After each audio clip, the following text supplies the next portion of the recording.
So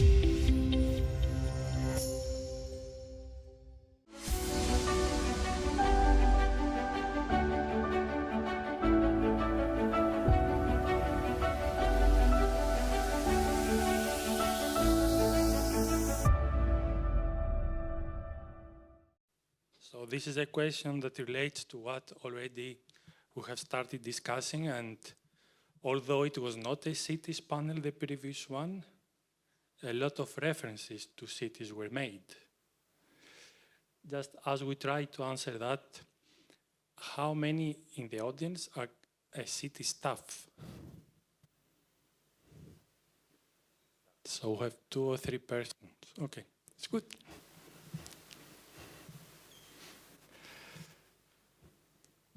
Okay, let's see the results. Could we take a picture of this, please?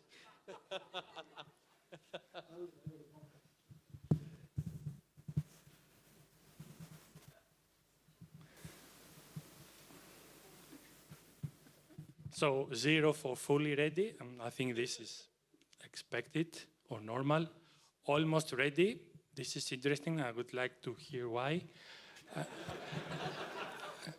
And the same for halfway, and not at all perhaps is what everybody may be thinking, especially if you are from a city. So why we're here and who am I? If we just go to the next slide, please. We come back to this, and I hope that this panel will help to think about this question, and perhaps at the end it can be even worse, or it can be even better, or somewhere in between. So I'm Vassilis Agouridas, I'm working for Airbus Urban Mobility, but I'm here with my role as head of the UAM Initiatives Cities Community, known as UIC2, which is supported by the European Commission. And in fact, it was established in October 2017. So it's already 6 years old. And at that time, and still even today, but not as much as 6 years ago, people were asking what cities have to say or what cities want to deal with drones. And it is very simple. When we talk about urban air mobility, even the term urban air mobility today is questioned. Is it urban air mobility, regional, innovative, advanced, whatever? These are aviation terminologies that are based on the products we have and whether they fit an application or not. From the city perspective, it doesn't really matter, because what it matters is that we are going to have a new type of airborne traffic at very low level altitude. And this is what matters for cities, not how you call it. So when we talk about urban air mobility in UIC2, we mean about this. And why I say that? Because even the term urban mobility, if you ask the mobility guys, is not clear. What is urban, suburban, the limits to the peri-urban, and so on. So for us, urban is a semantic. Just a semantic to say it's about low-level flights over populated areas. And that this thing, because it's about an urban traffic, it has to fit with the urban life. It is not just aviation as we know it. It is not up to the sky. And this is what makes urban air mobility or advanced air mobility different. So what this community has been trying to do, and it continuously grows, and I was happy to hear from Eileen and the work that the City Council is trying to do there, and perhaps Dublin could be one of the next cities to join us. In fact, is the voice of cities and regions in urban air mobility. It is a community. It is not a funded project. It is not an association, perhaps not yet. So it is based on the voluntary activity of cities. And this is quite important. And for what it is, it has done a lot of things, big impact in terms, for example, of the use-space regulation that some of you have mentioned. There is something that is called the Article 18F, known also as the coordination mechanism. And this is where this initiative, by creating a manifesto about the multi-level governance of the urban sky, managed already 3 years ago to influence and safeguard the position of local authorities in the use space regulation. So if you go and you read Article 18F, which is about the coordination mechanism, you can see there is explicit reference to the role of local authorities and how all the different stakeholders have to work together as part of the design of the use space. And this is very important if we really care to scale drone operations as we have been discussing. It has to happen by design. It is not something you do afterwards. So you risk to put a lot of investment if you don't do this. And of course it takes time, but every good design product takes time. Otherwise you have to do a lot of reiterations. So the purpose of this initiative is to drive both the sustainable and responsible transition of urban mobility. I don't talk about air mobility. I'm talking about urban mobility or urban traffic to the third dimension. So it's about a transition. Except very few cities like Neom, which we have here, that you can design by scratch, all other cities already exist, at least today. So they have to be transformed. So perhaps they don't have to make this transition of the urban mobility to the third dimension because it's inherited, it's part of the design of the city. I will not talk more. You can see here some of the cities you recognize this. Just to finalize this, it started as part of the European Commission's Smart Cities Marketplace in 2017, and since last year, it is hosted within the Civitas initiative of the European Commission, which focuses more on sustainable urban mobility. We have also international city partners, the Commonwealth of Massachusetts from US and the MI region in Japan. They are not in Europe, but they align with the mindset and approach of the European cities on how to deal with drones, and a number of knowledge partners that are typically non-profit technology or mobility associations. And this is how I will end up the introduction to UIC2. I think it was Giovanni mentioned about ICAO and the work of JAROS, how it relates to that, and the introduction or the establishment of the Advanced Air Mobility Study Group at ICAO level to study the, say, global CONOPS. It goes beyond the global CONOPS. It's about the vision and also a number of exploratory topics. UIC2 has been invited to be a full member of this study group. And I represent UIC2 there, and I invite, as part of the regular meetings, our cities to participate with me as advisors. One of the exploratory topics that the ICAO study group will focus is the sustainable development and the role of the UN Sustainable Development Goals and how it links to urban air mobility. This is quite important for the aviation industry because in aviation, when we talk about sustainability, we focus on emissions or sustainable alternative fuels. But if you take a UN Sustainable Development Goals approach, you can see some other elements that are important for nurturing what we call the wider public or societal acceptance. I'm leading this subgroup, so if any one of you is involved with the ICAO study group, is very much welcome to contribute to this work. So let's go to see now. This is a UIC2 panel, but not only. So we have 3 members of the UIC2, and we have an international one, which I think shares some of the mindset of the UIC2 approach and the members.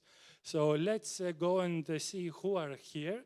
We have people from Madrid, from Metropolia GZM in Poland, from Neom, and from Northern Hessen in central Germany.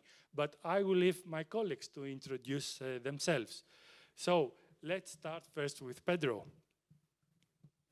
And if we can show the slide for Pedro. Yeah, well, thank you for inviting me, Vassilis, and thank you, Esther, and for this magnificent place to talk about drones. So my name is Pedro Fernandez, head of department at the Madrid City Council. We are at the big area of mobility, urbanism, environmental issues. So as you can see, this is the compact city we have. There's a picture that we have in the inner ring. So there is the Gran Via, or Broadway. And you can see how we are having a new city. For the last 10 years, we have developed like a very modern and tourist city. And things are going on so quickly, faster than we ever thought. And this Madrid 360 is a strategy we're having for the last 4 years about environmental, mobility, urbanism, many other topics. And one of them is included the urban air mobility. So this is the legislation that we have in the city. We have a small, big, I would say small, big problem, which is contradictory, but we have the airport in our municipality. So it's really close. If you've ever been to Madrid, by taxi it takes like 10, 12 minutes, if no traffic, to reach the airport from the central area, which is amazing and a good thing. But on the opposite side, most of the northern part of our city is affected to the use of drones. So that's something we have to work on that. And this is the area all around the city where we have all the airports or control spaces, and all the rest are places free of any other problems with the urban air mobility. This is our local police. So one of the use cases that we have, this is Madrid Rio, or Riverside. That was, we made the biggest dig in an urban area in the world 12, 15 years ago. And so we have a huge park, a long park. So that's an area where sometimes in the weekends, or we have a big demonstration or big gathering of people. So that's one of the use cases of our local police, which is almost a judiciary police. So they work together with national police. That's the exception of Madrid and Barcelona. So we are the only cities in Spain having this kind of big equipment. So that's it. And these uses were before used by helicopters. So you can imagine the difference in terms of use, security, and the speed that you can drive the drone. As I was telling you, the northern part of the city, you couldn't use helicopters, but just in the southern part, with these small drones, there is no problem for this use. That is another use case that we have at the airport, and we were using this from the city perspective, national, regional perspective, to test these different cases as we saw in the US case, to transport goods, or maybe study for medicine purpose, just having an airplane landed at the airport and moving quickly to a hospital. That would take always 2 or 3 times more by a car or by speed ambulance. So no matter what, this is faster. And this is another case of use that we are introducing. We have already made twice this light event, as some other cities do in Europe. But in this case, we wanted to use drones so that to let people how this is changing. Because we are here talking, everybody, I mean, you all know more than me about drones, but we see our citizens don't know anything, just what they see on TV or some random commercial aspect. So that's one of the uses that drones can be easily driven for security and make these magnificent things. And that is something I'm telling you is the congresses or tools we are developing, like EV tool that you know. For the image, just to go quick, you can see that is a 320 or 737, I don't know, but it's so close to the airport. So we have this problem with the future Madrid Norte, which is a development, which is going to be a big city inside the city. But the only problem and the only good thing is that it's so close to the airport, that is magnificent. It's going to be 5 minutes by high-speed train. But on the opposite side, it's going to be so close to the airport. So that's something we're working on that. And yeah, we have some other congresses at national level, and we are trying to improve from the City Council. And we have one of the biggest steps that I want to focus is the Urban Air Mobility Commission, that I think is the first one made in Europe and one of the first in the world that I will tell you more deeply about later. Thank you very much, Pedro. Let's go to the next, Astrid. Would you like to introduce yourself to the audience? Yes, thank you. So you jumping from side to side. I was like thinking it continues there. Very nice to be here. You know, I came with Deutsche Bahn from Kassel and just arrived right before because Deutsche Bahn was delayed. So during my daydream, I was imagining a drone coming to pick me up. And then when I was standing right in front of the beautiful Stufenbau location, I thought, and if that very drone would, you know, just put me up on the front so that I would not need to take that lift. So I walked the stairs, but nicely. And I placed my bag right on the side there, just a couple of minutes before the panel started. So on the train station, you know, they would directly ask, who does that suitcase belong to? There is no bomb. Exactly, it's next to you. And it's just my suitcase. So from Kassel, I'm mobility network manager in Kassel, and I'm also a cluster manager. It was very nice to listen to you again, Vassilis. Thank you for the invitation. And so you nicely described already, you know, the daily challenge that I'm facing in the mobility community. It's about these questions, you know, urban air, why urban air mobility, and all these very basic discussions that we are facing while still so excited about the new options that this new technology poses to us. So like a crucial element in our work, we are belonging to the excellent clusters in Germany. I'm very proud of that, of course. I've been in that job for the past 8 years and developed that cluster to be the excellence cluster. And part of the strategy, the cluster strategy, is always, you know, which ways ahead. So for us, this has been a very central element, defining a strategy. And the new part within that strategy is urban air mobility. And we've had in-house projects with drones, for example, in warehouses, scanning processes, inventory processes. So this has been an easier topic compared, of course, to flights outside in the city. But this has been also very important and exciting journey within an air more than international horizon projects. And well, this is just an example. You know, we're on a daily basis acquiring, conducting, implementing national, regional, international projects in the whole diversity of logistics and mobility projects. We have a large community, and also daily business is, you know, at this interface of science, industry, politics, and somewhere they're placing also these new topics. This may be as a quick glimpse of the work. Thank you very much, Astrid. And here you have noticed Astrid mentioning about different acronyms of projects.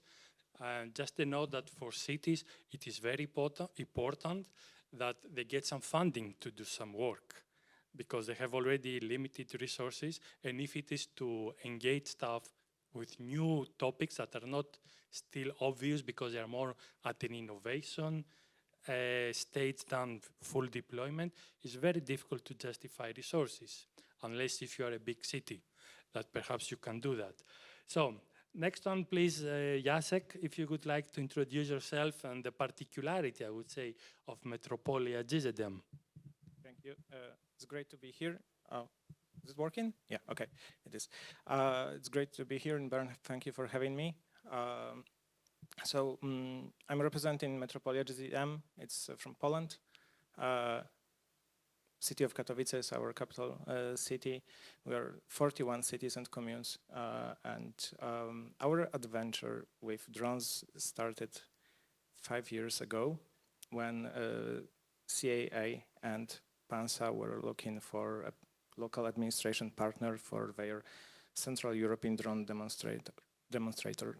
And they picked us, polycentric metropolitan area. So that was ambitious, yeah, because we are the cluster of cities. But we are brand new, because we were established in 2017, and we are looking for some projects to be visible and to show ourselves. And then drones appeared, and it's a great adventure. Like being the part of the community is such a great experience. But 5 years ago, when we started, we knew nothing about drones, literally nothing. When I was at the first steering committee in the Ministry of Infrastructure, I had no idea what the guys from CAA, PANSA were talking about.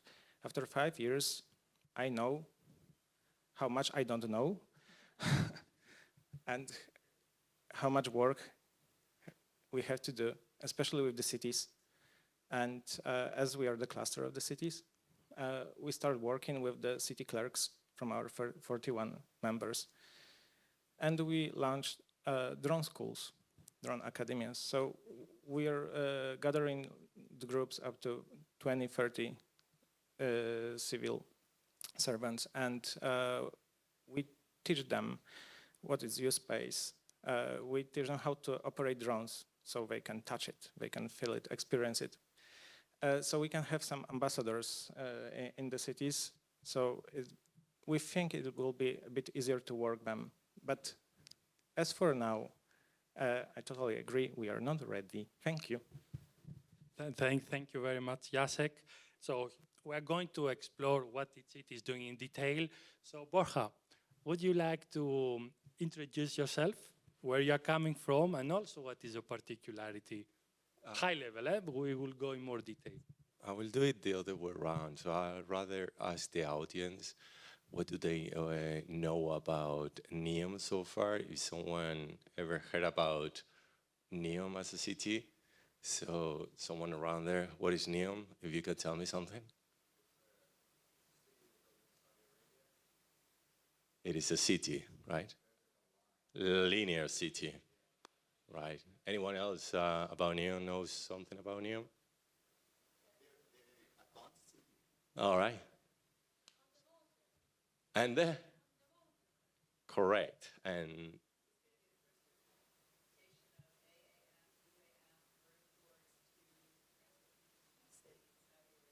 correct.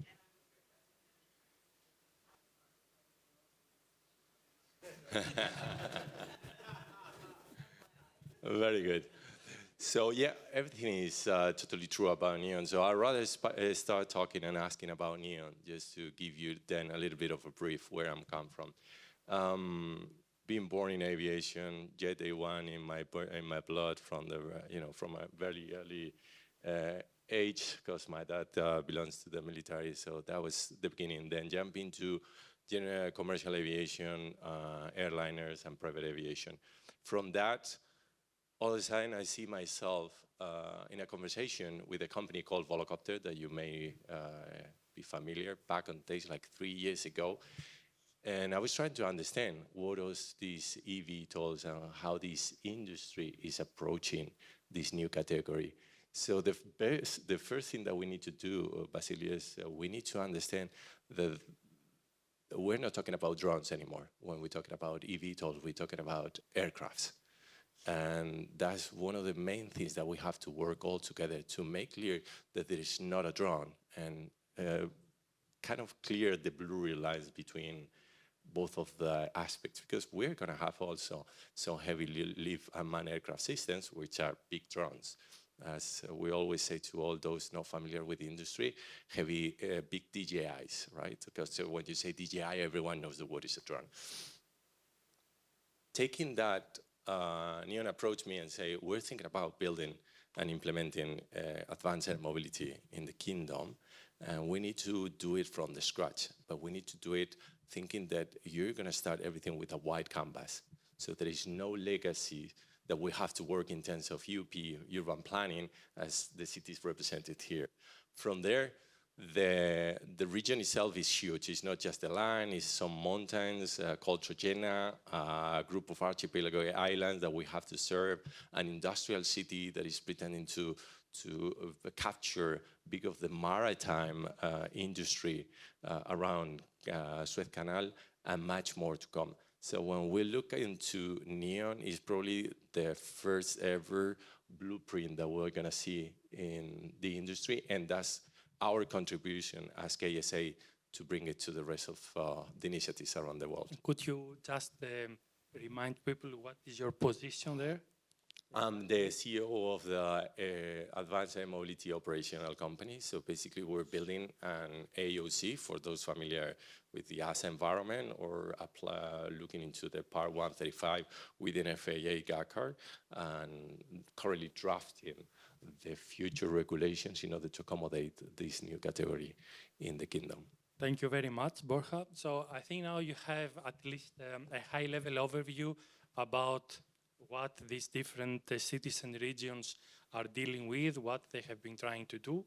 And of course, one of the topics that comes here is that it's about many different stakeholders, many different topics. So then it comes this concept of an ecosystem. So I would like to try to discuss with our panelists here, what is this ecosystem about? What are the different topics? And perhaps also most important, I think the different stakeholders that they have to be considered there. So I would like to start with Astrid. It is at this stage an innovation ecosystem, it's not yet a deployment ecosystem. So could you characterize the innovation ecosystem around UAM in Northern Hesse based on how it's developing on the projects you do? Yeah, thank you. Yeah, that's a very interesting question. Coming from innovation studies, you know, I didn't tell you because that would take too much time, but I've been working for a long time in Sweden with different innovation projects and trained in innovation. So, and we've been working a lot with that approach, innovation system approach, it was called at that time. Now we are talking more often about innovation ecosystems, always around a new technology in the different industries. So can we talk already about a system? I would almost step like one step back. Is it like a well-functioning ecosystem, right? It's you have the different stakeholders, the different parts in the system, and then they are usually linked, and you have, you know, you have different types of interactions, be it funding and so on and so on. So linkages that have really interactions. And here I would say, if I look at the case of Kassel, talking about the region of Northern Hesse that I know very well in this respect, we have important actors and stakeholders here in place. We have different drone operators, and we have also interested institutions for, you know, applying the technology for different use cases. We have the regulators. We don't know how much funding we have for really good use cases, you know, for having a regular implementation of the use case, but it's still rather fragmented. I mean, the current state, I would say. So things are in place, but it's not yet. And you know, innovation is once it's really in the market, the technology. The technology exists. We have fascinating possibilities, but having it implemented now in daily use cases, no.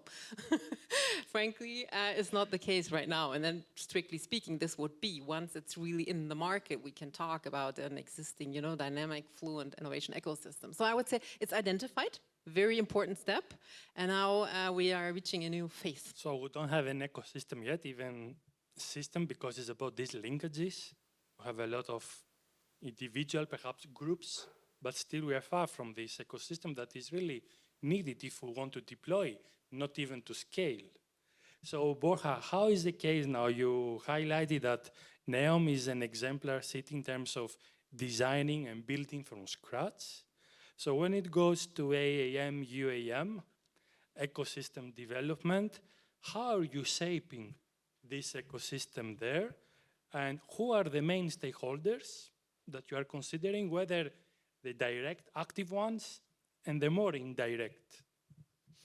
It's a good question. The beauty of Neom is happening while we speak, right? So we have the opportunity to link and discuss all the different topics with all the different stakeholders because we all actually live in the same place. So we live and work in a small community close to the Red Sea where everything started a few years ago. So that gives you the access to talk and understand who is doing what. So that means roads is laying down some new roads for logistic purposes. We know what they're doing. We can easily interact with them, bring some aerial solutions if needed, and try to understand how it will look like in the future.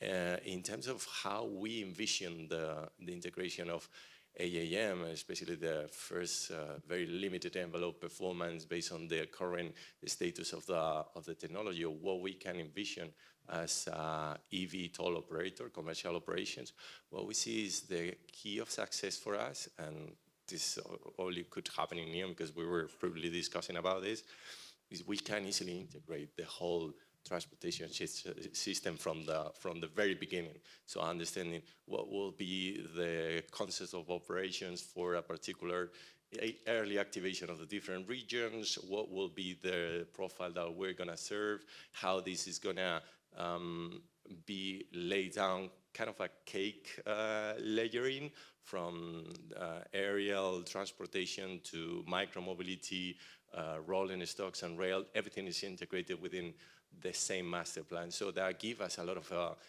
good insights, but also kind of an easy way to flow passengers from top to bottom. Right now, what we're looking into is a flight test campaign that we're performing for the next 3 years in order to validate and understand what is the real capabilities of this technology and what is the authorities asking us to do. And you are one of the exceptions that is a person with a huge aviation background working now as a city staff, but not everybody has a background you have. So how do you deal with your other city members who don't have an aviation background and with other stakeholders? But that's part of the beauty of what we have to do all here together, right? So we have to sell our speech to the cities, but based from the real things. What are we going to be able to deliver in the short term? Because looking into 20 or 25 years from now is very challenging, and all those people that you're going to communicate now, it probably will not be there by the time that you want to deploy some of those solutions. So try to take those baby steps in order to demonstrate that the technology is there, and it will be better and better. And when we speak with people that is not, they do not have aviation background, you have to make everything simple, right? So I'm father of 2 kids. They love aviation. They're born in aviation, as you may imagine. And the way you explain the things to them and how you cultivate their attention by showing the passion, but at the same time keeping everyone with a toe in the ground is very, very important. Thank you for this. And Jacek, talking about ecosystem, as you mentioned now, for 5 years, you have been engaged at the national level a lot with the different stakeholders, also through UIC2 with the European, and you have your own vision and view about the challenges of the wider drone ecosystem. So what would be your reflection about what are the type of stakeholders already engaged or that need still to be engaged for the development of the drone ecosystem? Let's talk for Europe. Okay. I'll start. This is what you can understand and reflect more precise. Okay.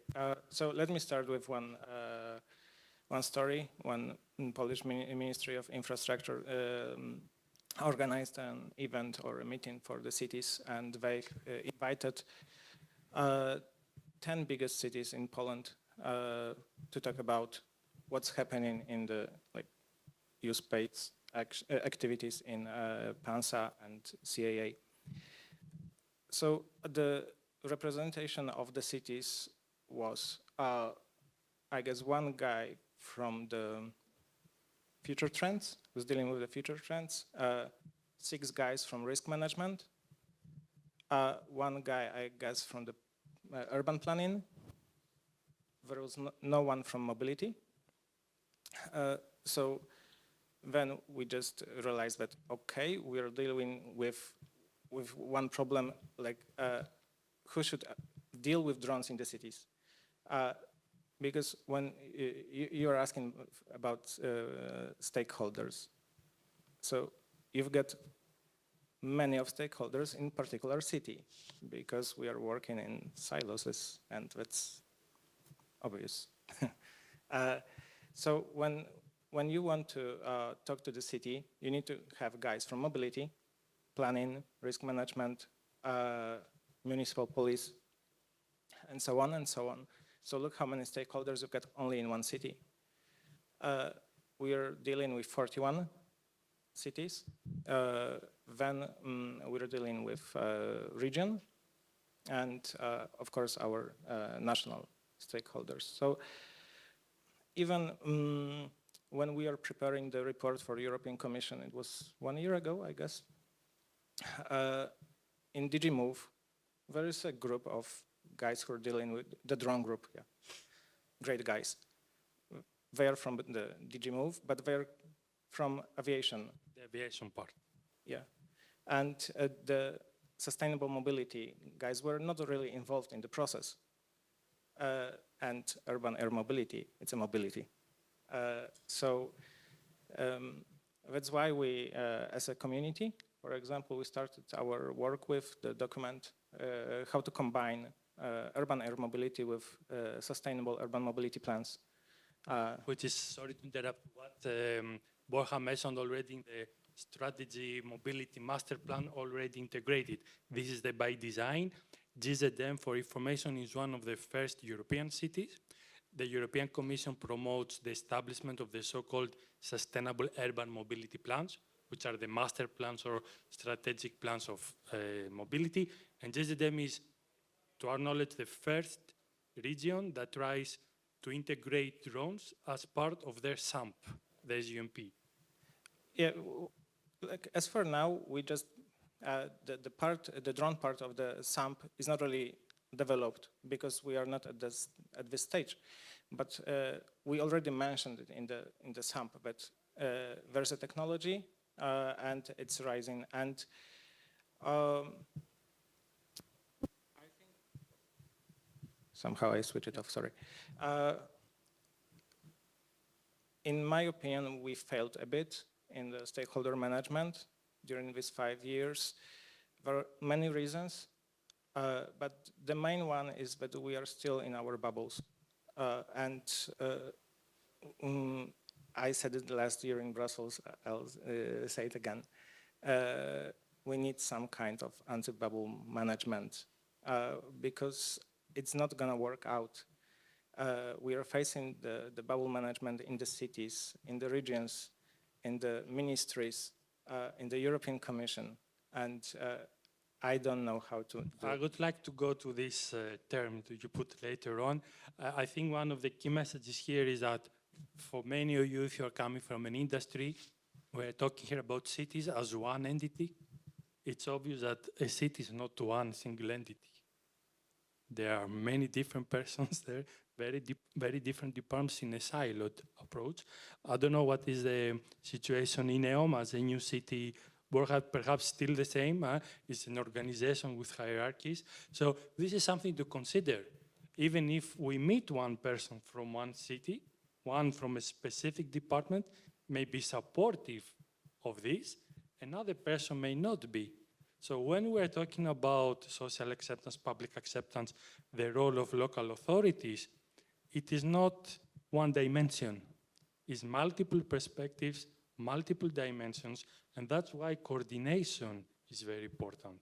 That's why we need to promote co-creation, not only coordination, but also co-creation between the different partners, whether it's at local, like authority level, or the authority then with the other external stakeholders.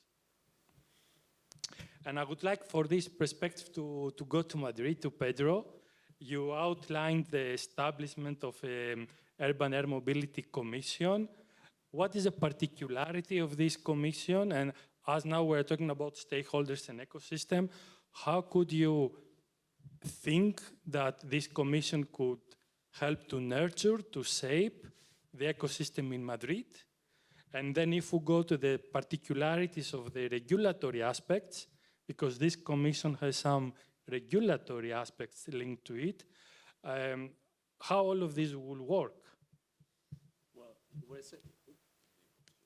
you were saying about co-working, but also co-creation. And that's something that we need. First of all, as you all know, all this urban air mobility is thought to be controlled, as you were saying, from, we say, aviation perspective. And that is something that we're missing from the city perspective, that is always thought to be like only ground mobility or underground mobility according to Metro. So there is a lack of coordination. So this Urban Air Mobility Commission is thought to co-work, co-create, and also make the link, the ultimate link between aviation, national regional government from one side, and the city council from the other. And who is managing this? Yeah, the manager would be our deputy mayor for mobility. So that's the biggest key. So our deputy mayor would be the key leader of the Urban Air Mobility Commission, and from the technical perspective, it would be our coordinator, which is directly my boss. And then we will have people from the region of Madrid, which you know we are almost a federal country, not called like that, but the regions have a lot to do on mobility, and also from the ministries involved, transportation, industry, and science, which is also a good thing to co-work. Not only thought about regulation, but also about the industry, and to welcome anyone testing and making the city like the first living lab of everything that is going to be and the future of regulation. So that's something thought for all these issues. I think it's going to be a good example. Not everything looks so good because things are going slower as I would dream, to be honest. Things are going slower. Pandemic was a first step, then the economical crisis, then other topics about politics that are not involved in this meeting. But remember, all these things are very related to politics, and it is not the target nowadays in Spanish politics. This matters. So we have to push a lot from this mobility perspective to keep it alive. So this Urban Air Mobility Commission would be a good key to work on. And of course here when we're talking about the regulatory aspects and policies, you have seen from the stakeholders involved are not people from aviation. So if any of the companies talks to them and you start using the acronyms of aviation that we're very used to do, like AAM, U-Space, and all of that, perhaps they will ask you what is this about. But at the same time, they may have their own buzzwords that are coming from the urban mobility policies, and they may challenge you surprisingly with questions they will pose you from a purely urban planner, mobility ground planner expert. So this is where the actual co-creation and really knowing each other, it is quite important, and I'm looking forward to see how this will work so we can learn more and perhaps for other cities to learn from that. So, yeah, let me just, Vassilis, give you what you were saying about the acronyms, talking about AAM, UIC2, all these topics cannot be used anymore to general public or to the politicians or urban planning, because that is going to be something they feel like far from that. It is thought to be like a computer language. That's something like, oops, I'm not into that. And that is the opposite. We want to make everyone come into this technology. Maybe not to work on technology itself, but use it. Thank you for that. We'll do a top break from the panel to see your questions and see how we can answer. So I see one top question with 5 votes from Andrew. How are cities thinking about the shared AM supporting infrastructure? So comms, surveillance, sensor. Quick answer from me, and then I will leave our panelists. This goes to the question about, and I didn't show you presentation from UIC2, but what we say is we're talking about smart cities and smart mobility. We're not talking about aviation. So this means that from a city perspective, it is crucial to look the integrated urban infrastructure. And when we talk about AM infrastructure, it is not the aviation related only. It's the overall digital and physical assets that the city already has in place, and how this can be used also for AM. Otherwise, we cannot have an integrated approach. So that will be my quick response to this. So today, unfortunately, from my experience, we are not dealing with this. We are not looking for synergies between the different infrastructures, because you have the aviation guys with the U-Space, they want to use certain use of 5G or whatever. Just think about the batteries and the charging. Cities invest a lot on charging for vehicles in micro-mobility. And then comes aviation with its own view about the charging requirements for drones or drone pads or VTOLs. And I'm not sure they talk to the guys from the ground mobility with a simple question.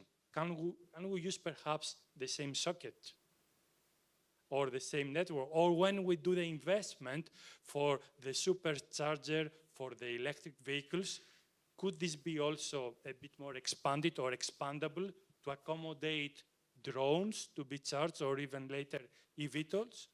We don't do this planning today, and we will have to pay on the overall life cycle more. But I would like to hear from our panelists. That was my reflection on the topic. I mean, if I may answer, we got a completely different setup, so it makes everything absolutely different from the way that you're approaching as a city and as an industry. We really believe, and I strongly believe, that everything needs to come from aviation. So it's aviation, pure aviation. We need to understand that it's a lower level of aerospace that would require a completely new approach in terms of designing flight routes, how to bring all those new digital systems to minimize the confliction and avoidance. Because if let's put it this way, if you're flying an eVTOL with a simple one like Velocity, just to see something very simple, not because we're engaged with them, just for the simplicity of the example, flying across Paris, like they're planning to do by the Olympics, and all of a sudden an uncontrolled small drone, recreational drone, intercept the aircraft on the middle of the path. We have a big problem. So everything needs to come from aviation, because the complexity of the operation flying a lower space close to a city, it requires some thoughtful process. And in the other sense, when we talk about how is this matrix on the authorization from the city side to aviation authority, who is doing what we really believe is we need to have a kind of a matrix approach, targeting who is relevant to say a word at that particular topic and who shouldn't be even consulted. I'm so sorry not to say the city shouldn't be consulted at this level, but I believe there is topics to each one where everyone needs to play a relevant key. So already we see here that depending on your stance, where you are coming from, it could be a different approach. A totally new city from existing ones. I see one question here that it's quite interesting, I guess, from the startups and industry perspective, regarding the necessary ground infrastructure for UAM, like vertiports. Do you see these managed and maintained by the city itself or private entities? I will start with you quickly, because you are designing from scratch.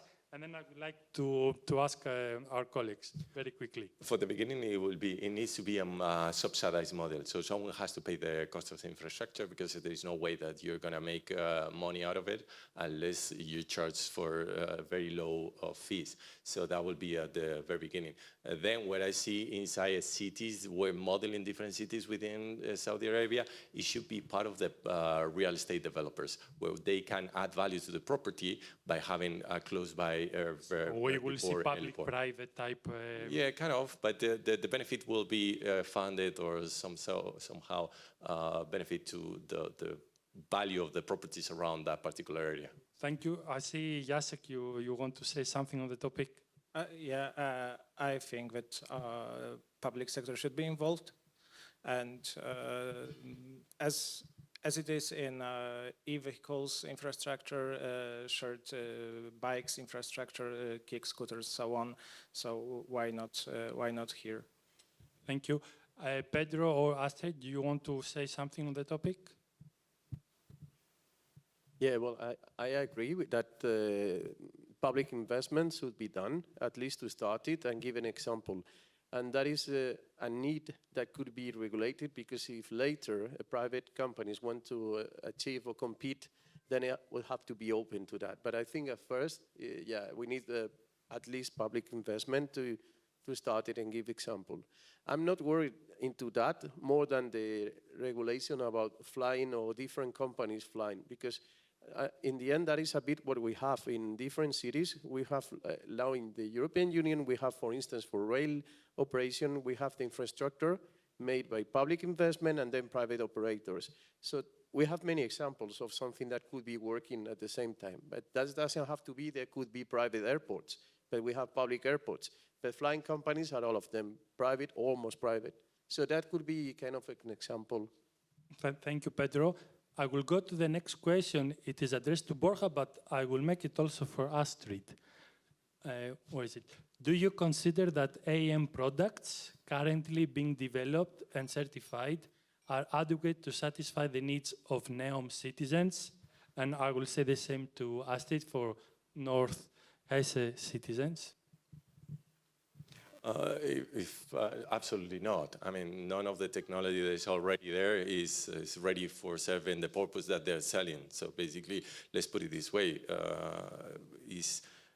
pretty much is a shift. If we compare to helicopters, from, if we run this analogy, the taxi company here, they're moving from gas to Teslas. Are they serving the purpose? Yeah, of course, but if you take them out of the range, that's it, the end of the game, right? So no, it's not, they're not ready. And what we're trying to do is just basically understand what the real capabilities and also bring all those learnings into infrastructure, routing, planning, operations. But not only that, we need to have an impact in the basic economy, because we need to remember something very, very important. Those new aircraft with a very limited range, they need some maintenance. Where are we going to base, from the city perspective, all those maintenance centers to continue their work? You know, because it's beautiful to have those public vertiports or public electric helipads, but what about maintenance? How are we going to allocate the amount of terrain that we need close by in order to mobilize this and not create a bigger trouble in the middle of the city, to mobilize some, let's say, 12 to 15 meters wingspan eVTOL, you know, to get fixed. So it's not the same as the rolling stock. It's not the same as the existing infrastructure. We're thinking about something 3D, but it comes with some special hardware. I think your answer of no goes because, in fact, the technology is still progressing, although it's there, it's still progressing. And what we have today, when we have the aircraft that envisages from 2 to 4 persons, this could be not adequate for a real mobility ecosystem, right? Or mobility system to be integrated in a ground surface mobility system. So we can deliver the public value, because at the end of the day, it's about not just making a business case, and then it's a question with whom, and we can outline this, but also providing public value. When we go to Northern Hesse, which is a region, there are strong, say, rural areas, and you focus a lot for drones, for different applications. Do you feel from your exposure with the different projects that the technology there supports, for example, the cargo operations you would wish, or the limitations you have from the existing drones? Yeah, actually, currently, right now, we are looking to find the suitable drone for one of the identified use cases. Maybe let me shortly explain to you. We have, in the project of that research and innovation project funded by Horizon 2020, identified in different European cities and regions medical use cases. So we have a very super enthusiastic head of the Pathology Institute in Kassel, and she wants and needs and does that on a daily basis, transport frozen samples from the hospital to the Pathology Institute. Now this is done by taxi.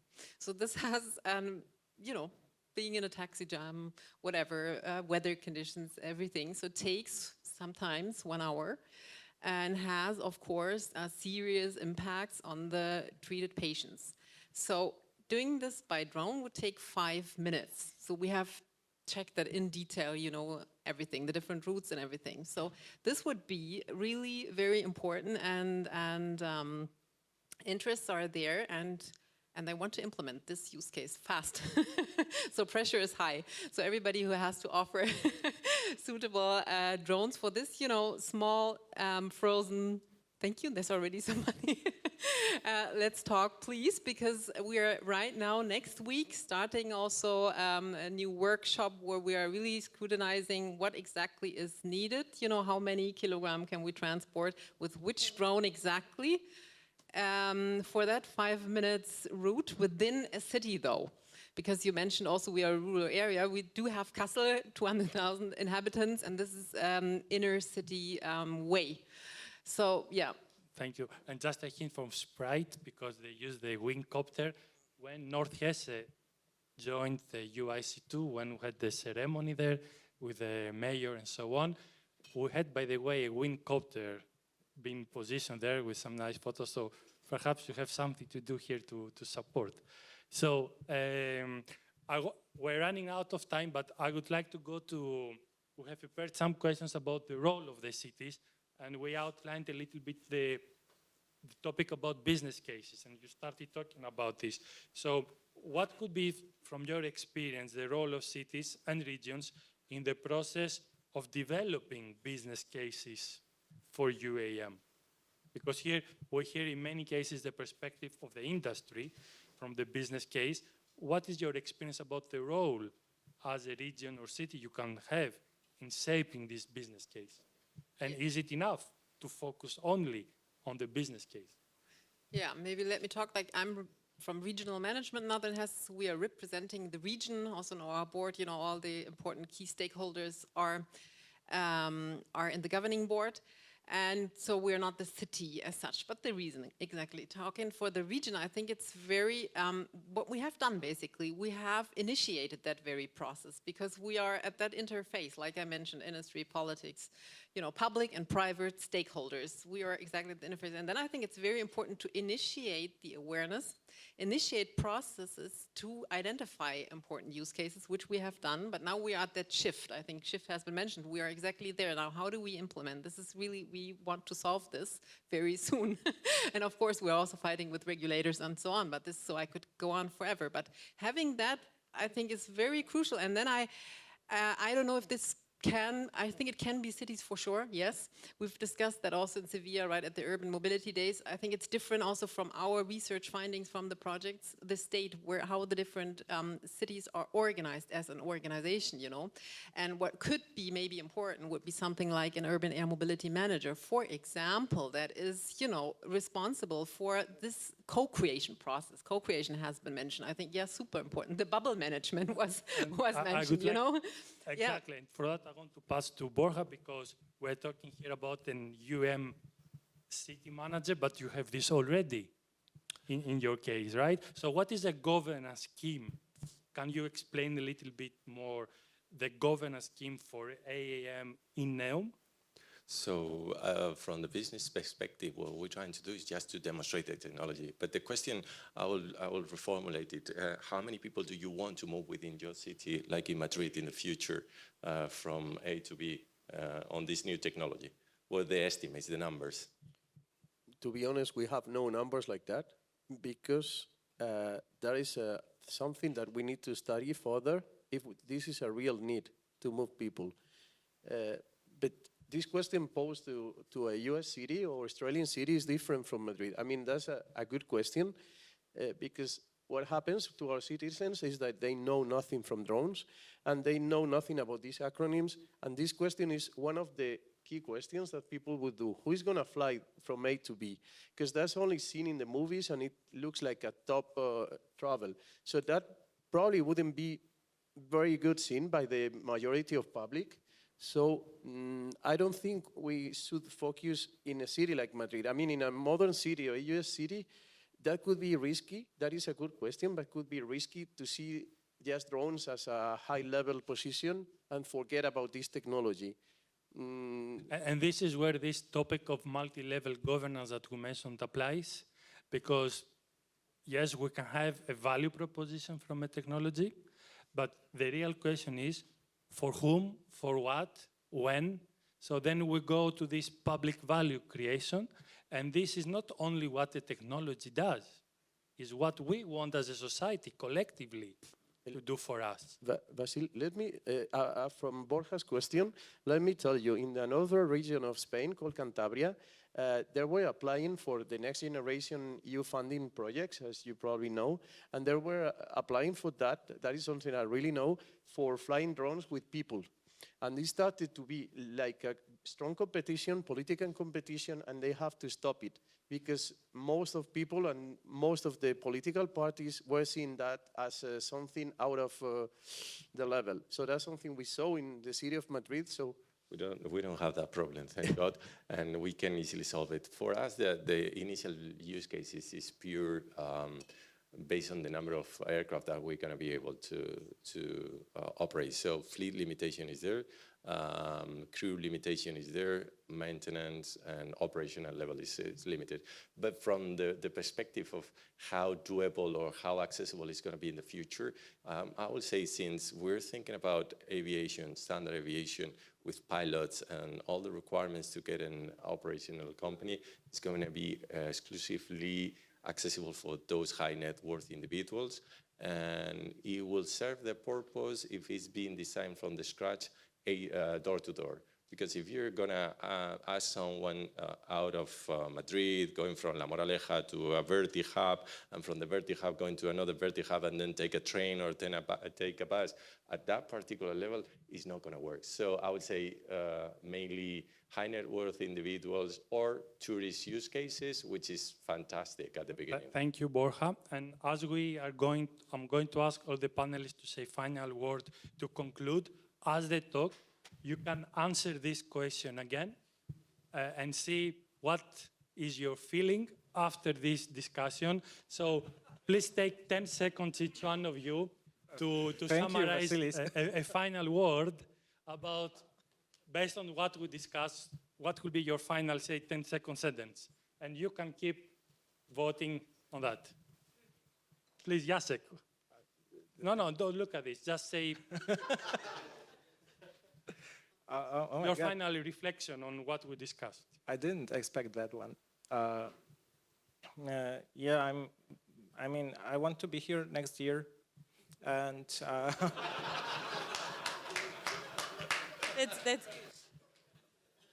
and try to say something about our progress. Thank you. Pedro. Well, there is still a strong, confusing image from citizens about drones and technology. So we need your support to help people think there is a real technology that works, that it makes no accidents, and there are some special needs like ambulances, fire department, police, traffic control, and other like administrative levels that drones are really needed, and they are there. We can do our best, but we still need your help. So please, and one of the topics is that anything you do with your enterprises, we need to upgrade it or make a scale up into the media or into more than technological reviews, so that people feel there is a need and their future is also there, up in the air, not just as something for leisure or just from the movies. You know, this is the lack of citizens have. Borja, your final words. We're ready. I mean, Neom is ready to implement advanced air mobility. Neom will be the first place in the world that we're going to see a full deployment. And I'm not saying that it's not going to be possible for any of you guys. I'm saying completely the opposite. I really need to send a clear message. It's on us to set the joining effort that you're just running across Europe to see what is the real use cases and how this should be implemented at all the levels. So from addressing this kind of conference, trying to bring together all the different stakeholders and setting a common language and a common ground to move forward. And I would say aviation is not something that we will see in 2 years to change dramatically. It takes a long, long way, and that's the opportunity that we have all to cooperate in bringing something really meaningful and safety. Thank you very much. And Astrid, your final word? Yeah, final word. Let's co-create together. It's perfect to have these platforms, you know, to jointly develop this innovation ecosystem. Thank you. And let's see your final word, please.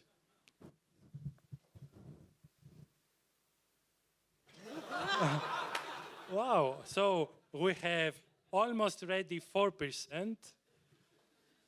Halfway it was 45, now it's 22. And it was 53, not at all. Sorry, it was, yes, 53, now it's 74. So still not a clear view, but I think we have 2 days to discuss and 1 more year to work to change that. Thank you. I hope you have enjoyed.